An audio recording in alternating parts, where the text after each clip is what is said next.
Sveiki, šiame video parodysiu, kaip kurti, redaguoti ir trinti puslapius.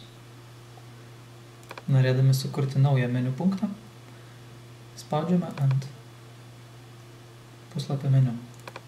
Įvedame naują puslapio pavadinimą,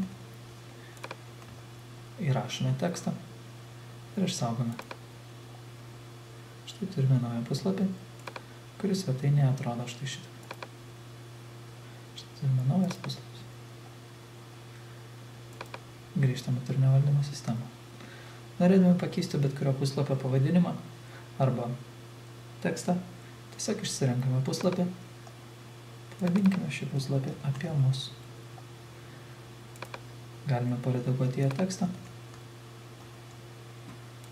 Štai įrašėme savo tekstą ir išsaugome.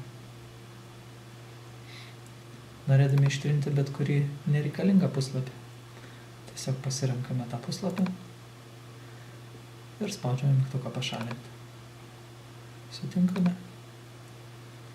Puslapis pašalintas. Jeigu norime sukurti antro arba trečio lygio meniu punktus, tai reikia paspausti ant norimo puslapio, kuriame kursime, po kurio turėtų būti tas punktas. Štai norėčiau, kad prie meniu punkto apie mus atsirastų ne tik antras, bet dar vienas puslapis. Svetainėje dabar mes turime vieną punktą. Norėčiau antrą. Taigi pasirenkame puslapį apie mus, spaudžiame sukurti kategoriją, įvedame pavadinimą, tekstą, išsaugome. Pasižiūrėkime rezultatą. Štai turime antrą lygio puslapį. Lygiai taip pat galima sukurti ir trečią lygio puslapį. Tiesiog spausime sukurti kategoriją.